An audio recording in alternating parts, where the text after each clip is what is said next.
अपने पूर्व सांसद आदरणीय कुंवर सरदीप सिंह जी को भी आए और आज के हमारे अभ्यागत का स्वागत। अब वहाँ फोन नहीं कनेक्ट नहीं कर रहा, फोन देव करने उठा नहीं रहा। अब घंटा को जियो लेते रहते हैं ना, तो वो उठा भी नहीं रहा। पता नहीं क्या है वहाँ, तो पूरे देश जानता है।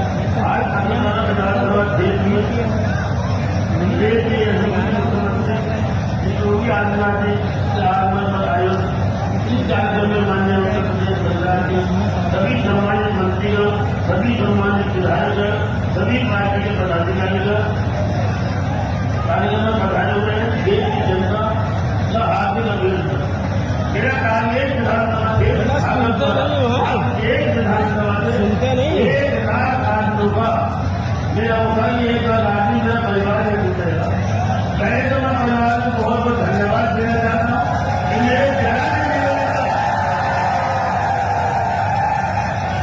मात्र विधानसभा 1 विधानसभा द्वारा मैं मेरी सूचना भेजने पर ही और 1 लाख में मतलब यहाँ पर मेरा परिवार जुटा।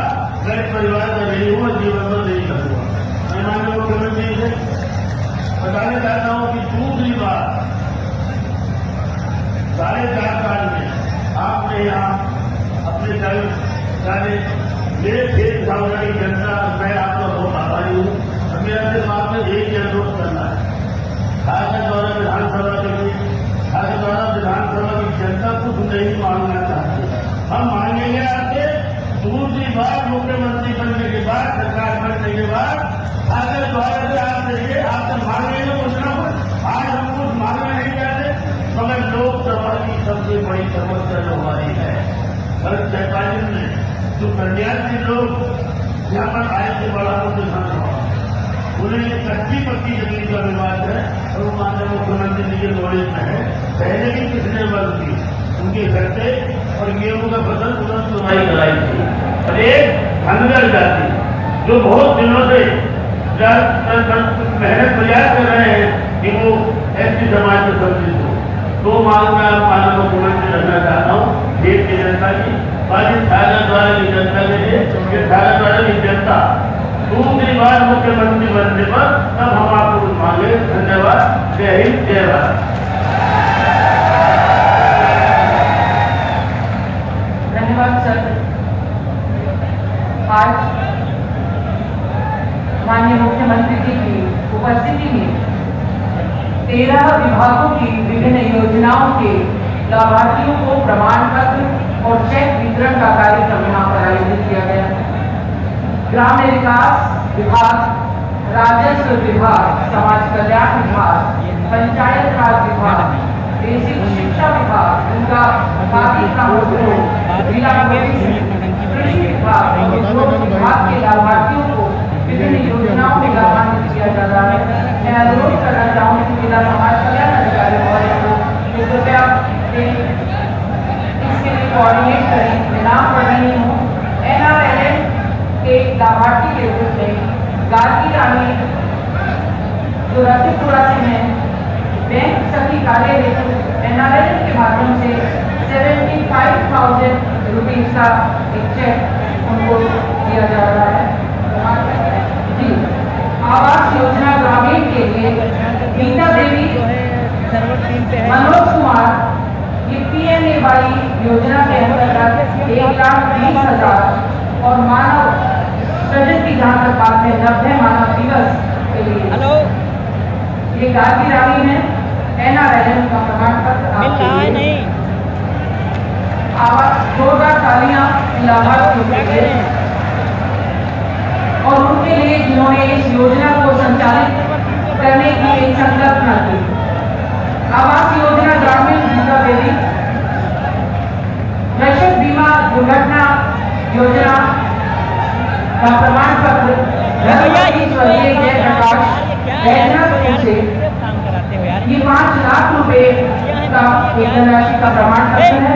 वृद्धावस्था किसान पेंशन प्रमाण पत्र के लिए राम गोपाल जी को आमंत्रित कर रही हूँ। ये 500 रुपए प्रति माह के लिए प्रमाण पत्र।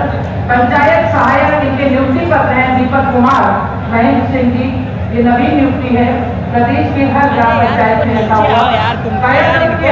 अर्चना सिंह, ऋषि जी, प्राइमरी स्कूल फरीदपुर में उत्कृष्ट कार्य करने हेतु कोविड-19 में मृतक आश्रित के रूप में हसन सिद्दीकी 30 लाख रुपए की सहायता इनको प्रदान की जा रही है। इसका चेक झूठा आवास योजना शहरी मिल्केश PMAY अर्बन के लिए 2,50,000 की सहायता, मुख्यमंत्री ग्रामोद्योग रोजगार योजना के लिए झुंडा सिंह 1,50,000 रुपए की वित्तीय सहायता, मुख्यमंत्री बाल सेवा योजना के लिए प्रमाण पत्र अंजलि शर्मा ये 4,000 रुपए प्रति माह इनको दिया जाता है कोविड काल में जिनको माता पिता नहीं रहे।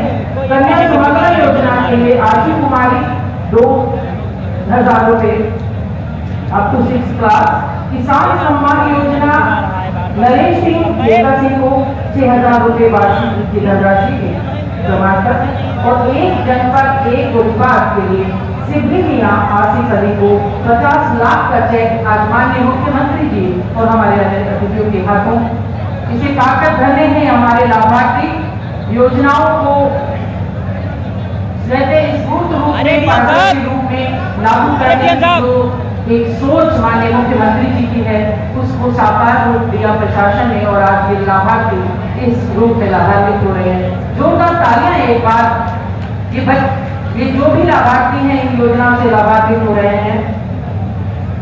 ये 13 विभागों की योजना है।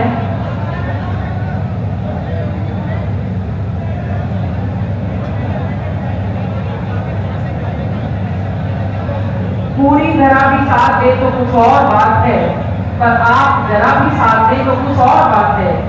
यूं तो एक पांव से चलते हैं लोग, पर दूसरा भी अगर साथ दे तो और बात है। आप जोरदार तालियां इन लाभार्थियों के लिए और इन योजनाओं के लिए जो प्रदेश सरकार के द्वारा संचालित की गई है।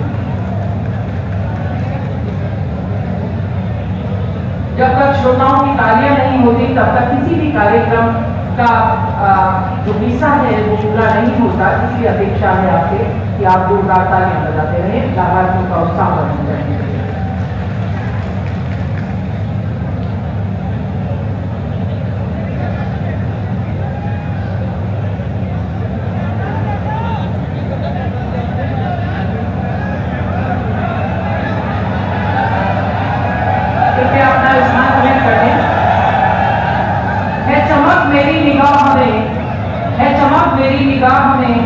बुलंदी है ख्याल में मैं पत्थर से भी टकरा कर उसे रेजा कर दूंगा। मैं अपने ऐसे जनप्रिय नेता अब प्रदेश अध्यक्ष आदरणीय स्वतंत्र देव जी से अनुरोध करना चाहूंगी कि कृपया वे आए और अपना वक्तव्य हमारे सामने अपने आशीर्वाद देना। एक साधारण परिवार में जन्म लेने वाले और उसके बाद सन्यासी के रूप में समाज को दिशा देने का काम और आज मित्रों मुख्यमंत्री के रूप में 4.5 साल में 1 सेकंड का विश्राम नहीं है। इधर आइए सर, इधर अरे 24 घंटे सप्ताह में 7 दिन परिश्रम की पराकाष्ठा करने वाले दलित शोषित वंचित के लिए रात दिन जग कर काम करने वाले ऐसे आपके बीच में प्रदेश के यशस्वी लोकप्रिय मुख्यमंत्री आप आए तो आप सब हृदय के गहराइयों से आप स्वागत करें, अभिनंदन करें, वंदन करें।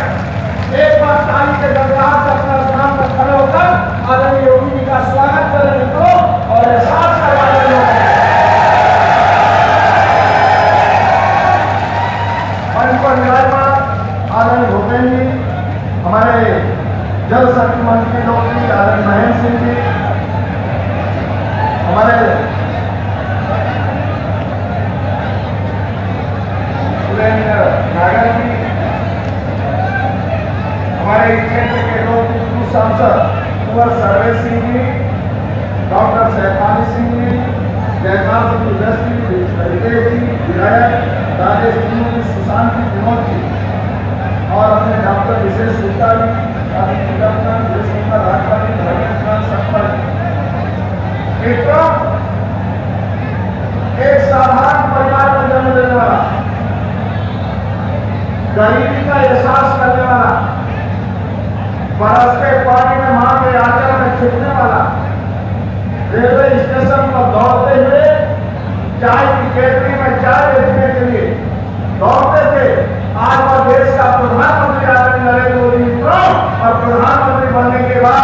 जब एक गांव के विकास की बात करते हैं, एक जाटो दलित महिला मिली मेरे को, उससे मैं पूछा मां किसको वोट दोगी?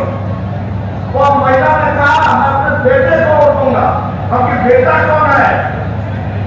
जिस प्याले में आप चाय पी रहे हैं, गैस का कनेक्शन मेरे बेटे ने दिया है, जो शौचालय बना मेरे बेटे ने दिया है। मेरा पहले ये मकान लपकता बरसात के पानी में, ये पक्का मकान मेरे बेटे ने दिया है, और 5 लाख का आयुष्मान का कार्ड मेरे बेटे ने दिया है। आपके बेटा है कौन? आदरणीय नरेंद्र मोदी मेरा बेटा है, मैं उसी को राज्य के अंदर आपने देखा है 4.5 साल पहले बम गिरते थे इस राज्य के अंदर, काशी में बम गिरता था, जौनपुर में बम गिरता था, चारों तरफ बम गिरता था, और पश्चिमी उत्तर प्रदेश में कोई अध्यापिका या बेटी स्कूटी लेकर स्कूल जाती थी पढ़ाने के लिए मित्रों, और पढ़ने जाती थी तो स्कूटी भी छोड़ा देते थे और लड़कियों को भी उठा देते थे मित्रों। ये सपा बसपा का शासन था। आज आदरणीय योगी जी के शासन में किसी की हैसियत नहीं स्कूटी रोक के बेटी को, और बेटी को छोड़ दे मित्रों, और बेटी के लिए छेड़ दिया तो बचेगा नहीं, मरेगा। ये योगी शासन है मित्रों, ये योगी सरकार है।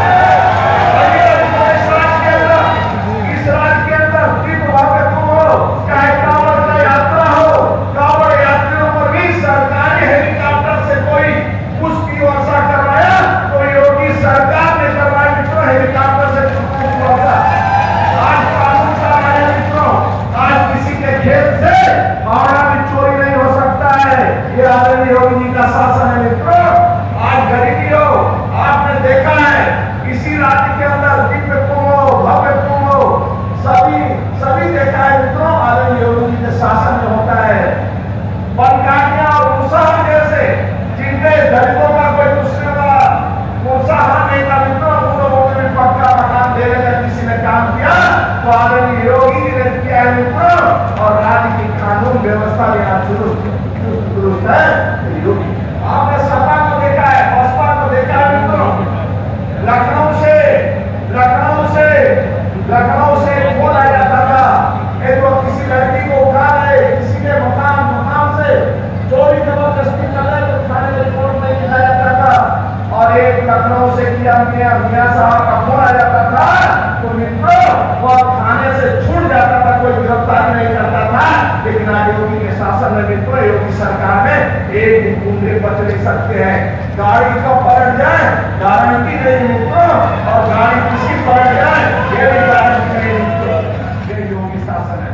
इसलिए आपसे निवेदन कर रहे हैं मित्रों, सपा बसपा गुमराह करेंगे, जातवाद का नारा देंगे, क्षेत्रवाद का नारा देंगे, व्यक्तिवाद का नारा देंगे, परिवारवाद का नारा देंगे, वंशवाद का नारा देंगे मित्रों।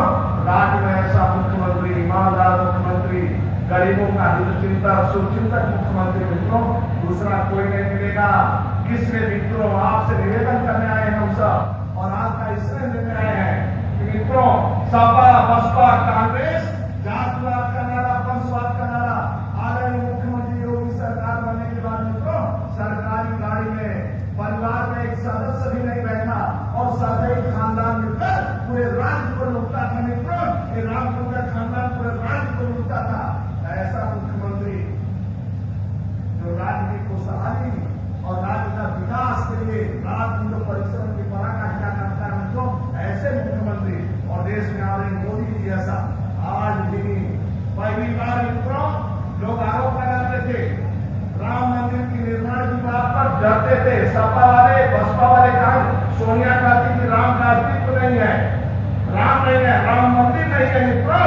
वही आदरणीय मोदी जी आने के बाद पहली बार देश का प्रधानमंत्री अयोध्या में पहुंचकर राम के मंदिर का निर्माण करते नींव रखते हैं मित्रों। और राज्य के अंदर एक भी धंधा नहीं होता है, ये एक भी गुंडागर्दी नहीं होती है। ये योगी जी का प्रताप है मित्रों, और योगी जी का कानून व्यवस्था है, इसलिए दंगा नहीं होता है। एक बार मैं फिर कहूंगा आदरणीय योगी जी को मित्रों गहराई से तालियों के गड़गड़ाहट से आदरणीय योगी का स्वागत करें, और जोरदार स्वागत करें मित्रों। और 4.5 साल का जैसे और एक बार और मेरे साथ का जो चुनाव चिन्ह है उसको खिलाना है और उस चुनाव चिन्ह पर लक्ष्मी बैठ कर आती है मित्रों। इसलिए हाथ हिलाकर कमल कमल कमल कमल जोर से बोलो कमल कमल कमल कमल कमल भारत माता की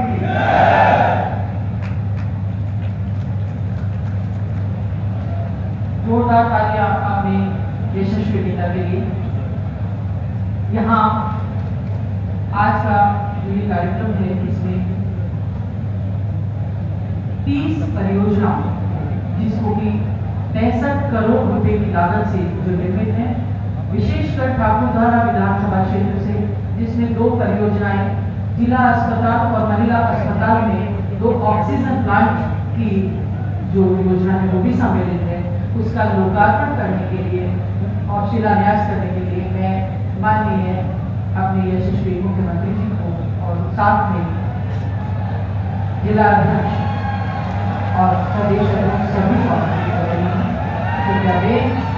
एक बटन दबाकर आज के इस कार्यक्रम में 65 करोड़ की लागत की योजनाओं का लोकार्पण और शिलान्यास। जोरदार तालियों से स्वागत इस योजना के प्रति।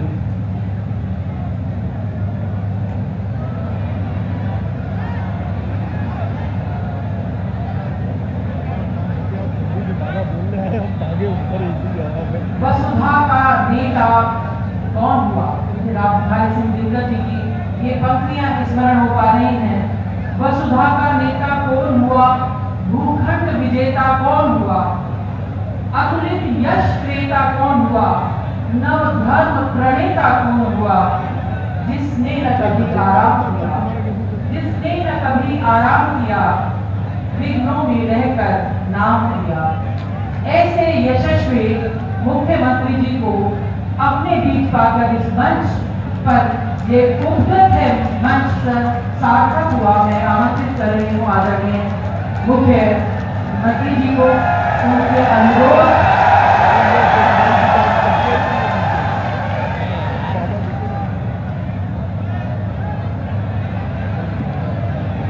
भारत माता की भारत माता की भारत माता की वंदे वंदे वंदे ठाकुरद्वारा विधानसभा क्षेत्र के आज के सम्मेलन में भारतीय जनता पार्टी के लोकप्रिय अध्यक्ष माननीय श्री स्वतंत्र देव सिंह जी,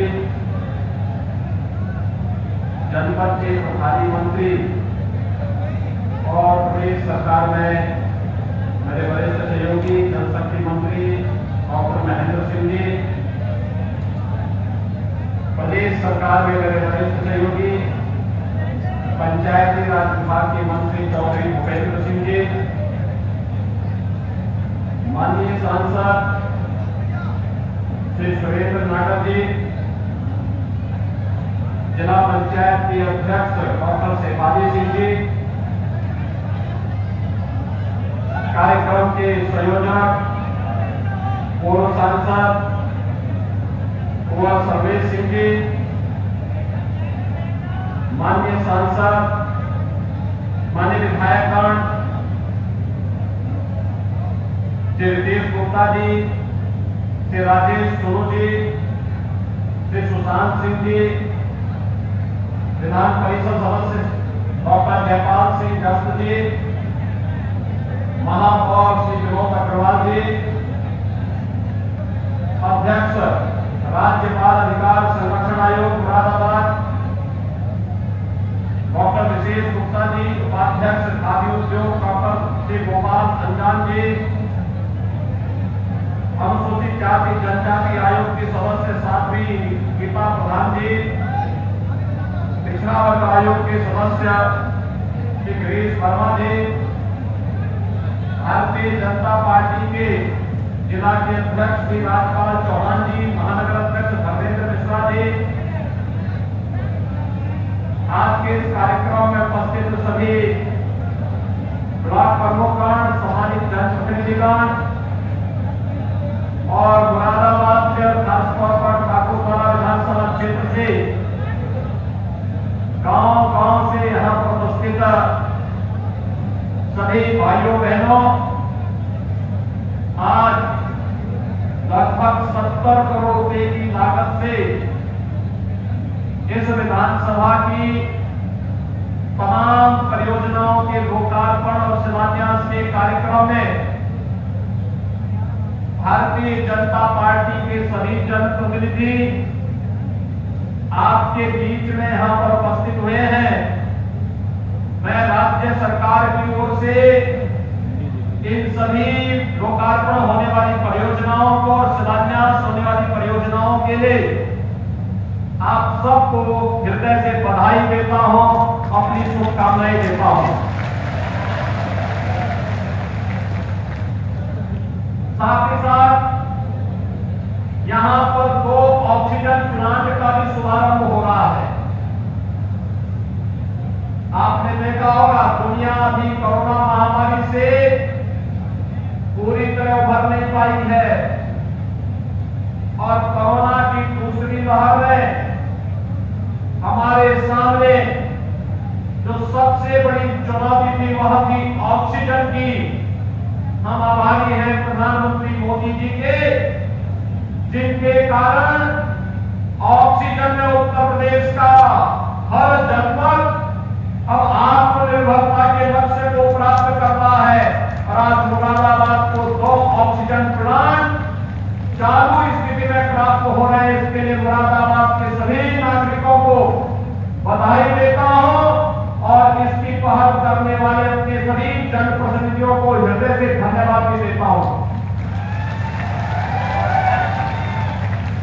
भाइयों बहनों, 2017 में अगर ठाकुर द्वारा से भी भारतीय जनता पार्टी का विधायक चुना गया होता तो याद करिए, जैसे मुरादाबाद की उन विधानसभाओं में जहां पर भारतीय जनता पार्टी के विधायक मेहनत कर रहे हैं, दिन रात मेहनत कर रहे हैं, परिश्रम कर रहे हैं, पैरवी करके विकास योजनाओं को लेकर के आते हैं, अगर वही कार्य 2017 में भारतीय जनता पार्टी का विधायक चुना गया होता ठाकुर द्वारा से, तो विकास की वही गंगा ठाकुर द्वारा विधानसभा में भी पहुंच पाई होती। लेकिन भाइयों बहनों, इस सब के बावजूद सरकार विकास की योजनाओं को लेकर के आपके पास आई है। विकास की योजनाओं के लिए परिश्रम करना पड़ता है, शासन में बार बार जाकर के अपनी बात को रखना पड़ता है, स्थानीय स्तर की समस्याओं का समाधान करना होता है और तब विकास आता है। कोई विधायक भाजपा का ऐसा नहीं जिन्होंने अपनी विधानसभा क्षेत्र में 1500-2000 करोड़ रुपए से कम के कार्य न कराए हो। लेकिन जहां पर विपक्ष के विधायक हैं, उनको विकास से कोई मतलब ही नहीं। उनके लिए विकास तो केवल स्वयं का विकास होता है। उनके लिए विकास तो सिमरी खानदान का विकास होता है। उनके लिए विकास तो स्वयं के विकास से बाहर सोच करके नहीं होता है। और इसलिए भाइयों बहनों, जो चूक 2017 में हुई उसकी पुनरावृत्ति न हो, इसलिए 6 महीने पहले आपको याद दिलाने के लिए मैं आपके बीच आया हूं। मैं आपको धन्यवाद दूंगा एक बात के लिए कि आपने जिला पंचायत के अध्यक्ष भारतीय जनता पार्टी के प्रत्याशी को विजयी बनाया है और हमारे तमाम ब्लॉक प्रमुख भी जिले के अंदर अलग अलग विकास खंडों के अंदर चुने गए हैं। ये सभी विकास में रुचि ले रहे हैं। जैसे हमारे विधायकगण, विधान परिषद सदस्यगण रुचि ले रहे हैं, वैसे ही वे भी विकास में रुचि ले रहे हैं और निश्चित ही इसका लाभ मुरादाबाद की जनता जनार्दन को अवश्य प्राप्त होगा, इसमें कोई संदेह नहीं।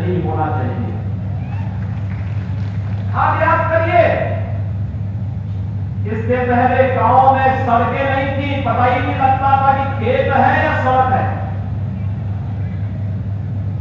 आज तो जिला पंचायत के द्वारा नई, पहले तो हॉट मिक्स प्लांट की सड़कें गांव में बनाई जा रही हैं और दूसरा एक नई तकनीक के साथ ही जिला पंचायत अब सड़कों के निर्माण की कार्रवाई को आगे बढ़ा रहा है। और भाइयों बहनों, आप देखना ये टिकाऊ सड़कें आने वाले 50 वर्षों तक गांव की तकदीर को बदलने का कार्य करेंगी। जब अच्छी सरकार आती है तो विकास की सोच लेकर के आती है। जब स्वार्थी दंगाग्रस्त कर दंगा भड़काने वाली, अराजकता फैलाने वाली, माफिया और अपराधियों को संरक्षण देने वाली भ्रष्ट प्रवृत्ति की सरकार आती है तो फिर आम जनमानस का जीना हराम हो जाता है। लेकिन आपने देखा होगा हमारी सरकार जब 2017 में आई थी, आपने प्रधानमंत्री मोदी जी का और उस समय के भारतीय जनता पार्टी के अध्यक्ष माननीय श्री अमित शाह जी के आह्वान पर भारतीय जनता पार्टी के प्रत्याशियों को वोट दिया। पिछले 4.5 वर्ष के अंदर आपने प्रदेश की बदलती हुई तकदीर और तस्वीर को देखा होगा। भाइयों बहनों, 2017 के पहले प्रदेश के अंदर बिजली केवल 4 जनपदों में मिलती थी, बाकी जनपद अंधेरे में रहते थे। आज तो हमने तय कर दिया 2017 से ही कि गांव हो या शहर, हर जगह समान रूप से पूरे प्रदेश के अंदर बिजली मिलनी चाहिए और बिजली की समान आपूर्ति प्रदेश के अंदर की जा रही है। आपदा को छोड़ दें तो शेष कोई भेदभाव नहीं। आपदा में बचाव के उपाय करने पड़ते तो दुर्घटना न होने पाए, इसके लिए बचाव करना पड़ता है, क्योंकि हर मनुष्य का जीवन में बहुमूल्य है और मनुष्य के जीवन के बहुमूल्यता को ध्यान देखते हुए सरकार कुछ निर्णय उस समय लेती है। लेकिन सामान्य दिनों में हर एक व्यक्ति को बिजली उपलब्ध कराने का कार्य बिना भेदभाव की सरकार कर रही है। भाइयों बहनों, जब हम लोग 2017 के विधानसभा चुनाव में आए थे, उससे पहले 2014 के लोकसभा चुनाव में आते थे, पश्चिमी उत्तर प्रदेश में एक शिकायत मिलती थी। वो शिकायत मिलती थी यहाँ पर अवैध कुचल कामों से होने वाली गोवंश की क्षति के बारे में, और उस समय शिकायत मिलती थी इस बात को लेकर के कि यहाँ पर कोई भैंसावान अपना भैंसा गाड़ी लेकर के जा रहा है, 5 मिनट के लिए कहीं रुक गया और कहीं दुकान में चला गया, कहीं टॉयलेट चला गया, इतने में भैंसा गायब हो जाता था, पीछे का केवल बाकी रह जाता था। कोई बैलगाड़ी जा रही है, पता लगा बैलगाड़ी में बैल गायब हो गए और पीछे का केवल खोखा मात्र बच के रह जाता था। लेकिन 2017 के बाद आपने देखा होगा कोई भैंसावान का भैंसा हो या बैलगाड़ी का बैल, कोई जबरन उठाने का दुस्साहस नहीं कर सकता। अगर करेगा तो फिर उसका खामियाजा भी भुगतने को तैयार रहेगा। हम लोग आते थे यहाँ पर, वहां पर बेटियों की ओर से, परिवार की माताओं की ओर से की शिकायत आती थी कि वो अपनी बेटियों को स्कूल नहीं भेज पा रहे हैं। पूछते थे क्यों?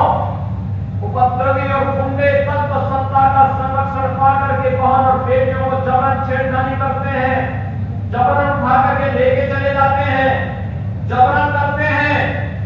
भाइयों बहनों, हम लोगों ने एंटी रोमेंस एक्ट का गठन नहीं किया, बल्कि प्रयास किया कि हर गांव की कोई बेटी उत्तर प्रदेश पुलिस में भर्ती हो जाए और फिर नौजवानों को सबक सिखाने का कार्य भी करे। और आज प्रदेश के अंदर 30,000 बेटियां उत्तर प्रदेश पुलिस में भर्ती हो चुकी है।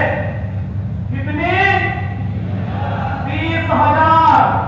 और वहां कानून व्यवस्था बनाने में तो योगदान दे ही रही है।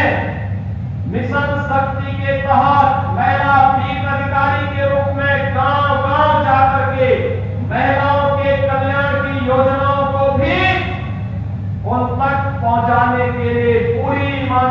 के साथ कार्य कर रही हैं और यही महिला सशक्तिकरण के लक्ष्य को आगे बढ़ाने का कार्य करेगा। सरकारें पहले भी थी, 2017 के पहले भी सरकार थी और 2017 के बाद भी सरकार आई है। 2017 के पहले सरकार थी, लेकिन सरकार अपने स्वार्थ के लिए कार्य करती थी। सरकार उस समय एक परिवार की थी, एक खानदान की थी, उसके लिए सिपाही सब कुछ था, उससे बाहर सोची नहीं थी। भर्ती निकलती थी, उनका प्रयास होता था, एक खानदान का प्रयास होता था कि सभी भर्तियों में वे लोग वसूली कर ले और वसूली के ध्यान में निकल पड़ते थे। योजना कोई आती थी, बंदर बांट होता था। और पहले तो 2017 के पहले मुख्यमंत्री बनने पर क्या होड़ लगती थी, पहले अपनी हवेली बनाने की होड़ लगती थी। और हमारी सरकार आई, हमने कहा कि किसी मुख्यमंत्री के लिए, किसी मंत्री के लिए स्वयं का आवास और हवेली महत्वपूर्ण नहीं, सबसे पहली प्राथमिकता होनी चाहिए गांव का गरीब और मोहल्ले का गरीब। 42 लाख लोगों को प्रधानमंत्री आवास उपलब्ध करवाया गया प्रदेश में। भाइयों बहनों, ये मकान पहले भी नहीं जा सकते थे, पहले सोच नहीं थी, पहले सोच नहीं थी।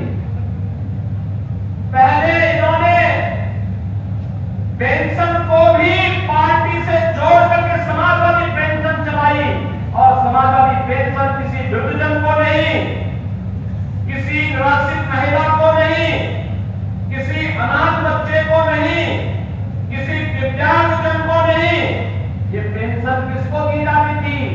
समाजवादी पार्टी के कैडर को दी जाती थी। पैसा सरकार का, पैसा जनता जनार्दन का, और उसको समाजवादी पार्टी के कैडर को बांट करके प्रदेश के खजाने को खाली करने का प्रयास होता था। लेकिन आज हर निराश्रित महिला को पेंशन प्रदेश सरकार दे रही है, हर अनाथ बच्चे को सहयोग सरकार कर रही है, और हर उस बुजुर्ग को जिसका कोई देखभाल करने वाला नहीं है, उसको सरकार अपनी योजनाओं से जोड़ करके पेंशन की सुविधा का लाभ भी दे रही है।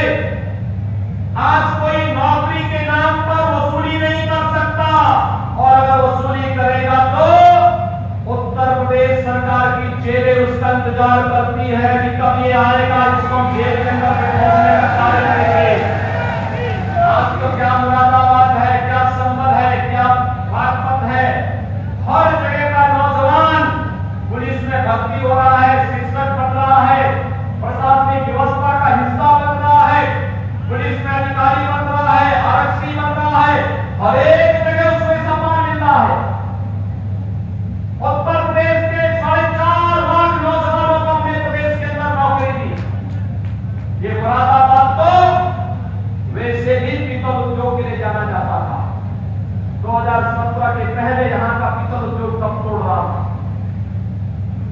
सैकड़ों वर्षों की विरासत कमजोर रही थी, कोई प्रोत्साहन नहीं, पिछली सरकारों को फुर्सत ही नहीं था। इस उद्योग से जुड़े हुए लोगों के कल्याण के लिए कुछ कार्य किया जाना चाहिए, उनके एजेंडे का हिस्सा ही नहीं था। भाइयों बहनों, 2017 में सरकार आई, 2018 में हम लोगों ने एक जनपद एक उत्पाद की योजना बनाई।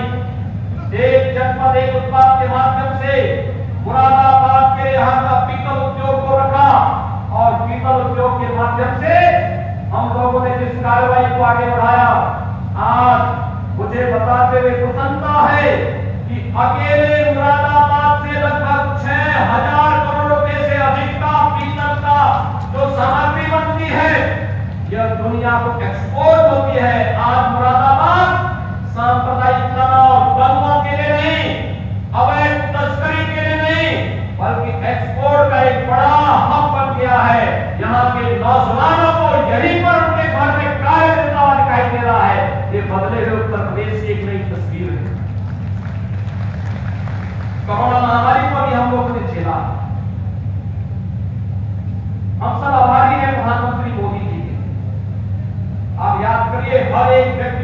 में वैक्सीन लगाई जा रही है।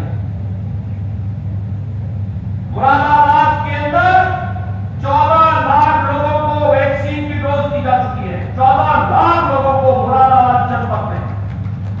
मैं धन्यवाद दूंगा, आपको अभिनंदन करूंगा, प्रधानमंत्री मोदी जी के प्रति आभार व्यक्त करूंगा, जिनके कारण हमारी जनता जनार्दन को फ्री में वैक्सीन मिल पा रही है और कोरोना जैसी महामारी से हम अपने लोगों को बचाने में सफल हो पा रहे हैं।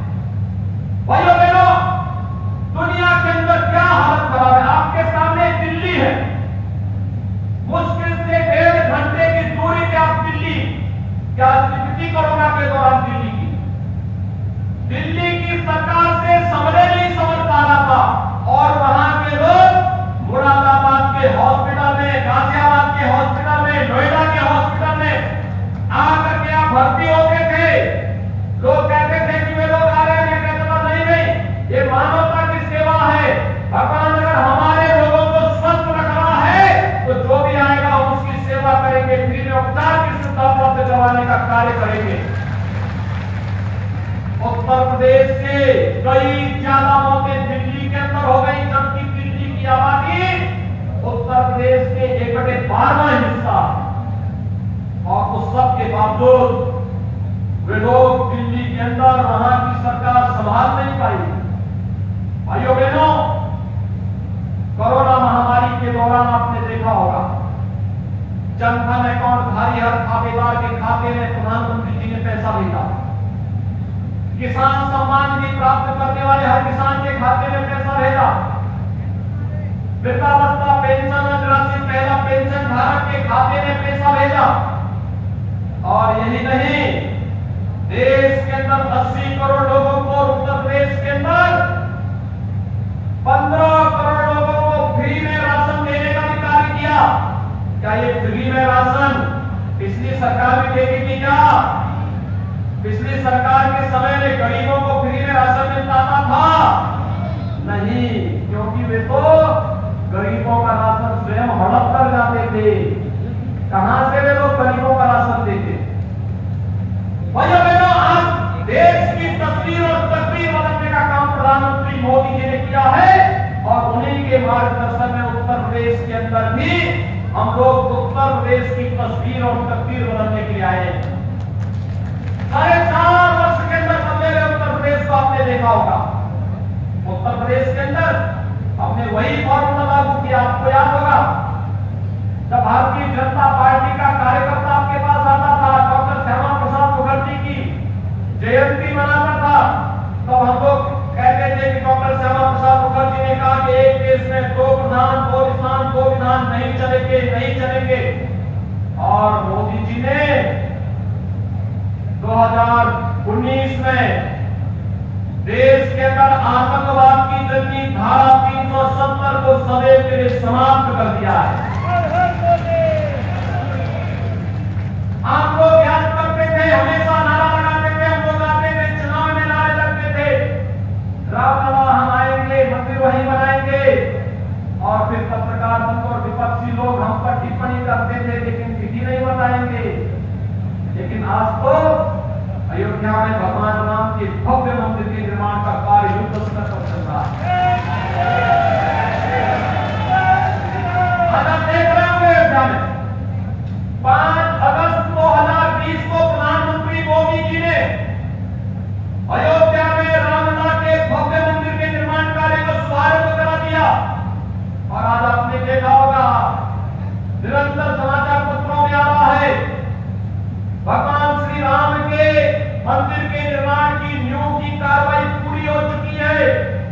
एक ऐसा मंदिर 1000 वर्षों तक कोई भी आपदा, किसी भी प्रकार की परिस्थिति से टिका नहीं सकती। ऐसा भव्य मंदिर, दुनिया के एक अनुपम मंदिर बन रहा है अयोध्या में रामलला की पावन भूमि पर। भाइयों बहनों, मैं आपसे पूछना चाहता हूं, क्या रामलला का मंदिर कांग्रेस के लोग बना पाते क्या?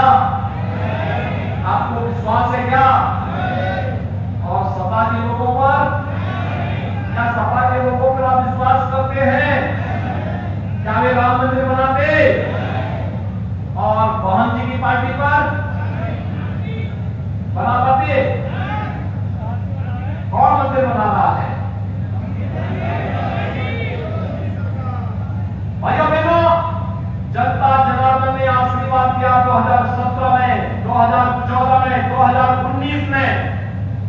मोदी जी के नेतृत्व में सैकड़ों वर्षों की बाधा को दूर करके आज अयोध्या में भगवान राम के भव्य मंदिर के निर्माण की कार्रवाई शुरू हुई।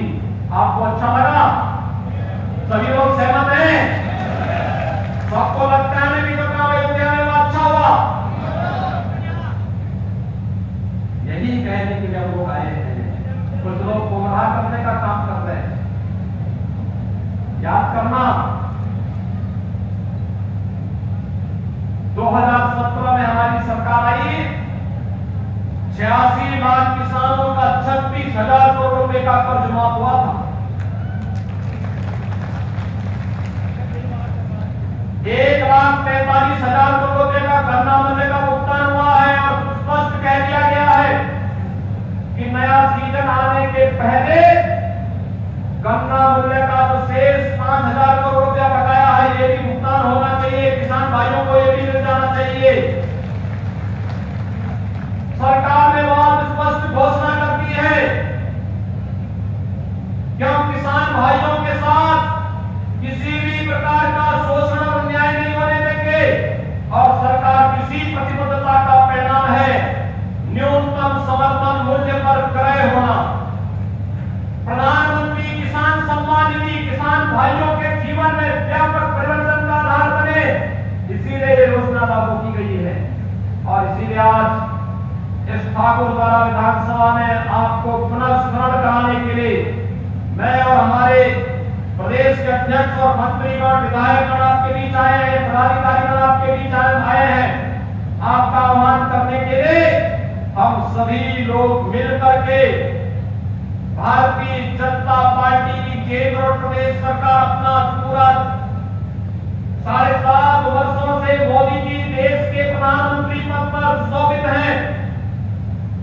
24 घंटे का समय बिना रुके, बिना झुके, बिना टिके, बिना हटे देश को और जनता जनार्दन को समर्पित है। और 4.5 वर्ष से हमारी सरकार इसी प्रकार से कार्य कर रही है। अगले 6 महीने का कार्यकाल बहुत महत्वपूर्ण होगा भाइयों बहनों। आप लोग क्या 6 महीने का समय अगर हम 4.5 वर्ष जनता जनार्दन को समर्पित करते हैं, क्या आप भी 6 महीने का समय भारतीय जनता पार्टी के इस मिशन को उपलब्ध कराएंगे? सभी लोग सहमत हैं? मेरे सामने जो बात यहां पर अभी आई थी वह सर्वेश सिंह जी कह रहे थे कि यहां पर 1947 के आसपास आने वाले जितने भी पाकिस्तान, बांग्लादेश और अन्य देशों से जो लोग आए थे उनके जमीन के पट्टों से संबंधित मामले लंबित पड़े हुए हैं। और हमारी सरकार ने एक कमेटी का गठन भी किया है। जब सुशांत सिंह के नेतृत्व में ये सभी किसान मेरे पास आए थे, हमने एक कमेटी का गठन किया है। भाइयों बहनों, हम लोग इस समस्या का समाधान आपके मार्ग में रोड़े बनना चाहता है। विपक्ष ने तो जो कानून मोदी जी ने बनाया था सीए का, उस कानून के तहत पाकिस्तान, बांग्लादेश और अफगानिस्तान से आने वाले और हिंदू को अगर हम कड़े तेवर नहीं दिखाते तो उत्तर प्रदेश पर चला देते। लेकिन हम लोगों ने कहीं ढिलाई नहीं बरतने दी और मैं आपको आश्वस्त करने के लिए आया हूं, आपके स्वामी है। और भाइयों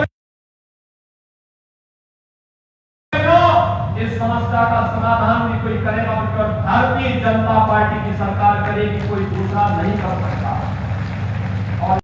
और उनके परिश्रम से आम जनमानस को शासन की योजनाओं का लाभ मिल पा रहा है। आप सबके प्रति मेरी शुभकामनाएं। आप सब मेरे साथ बोलेंगे जय जय श्री राम।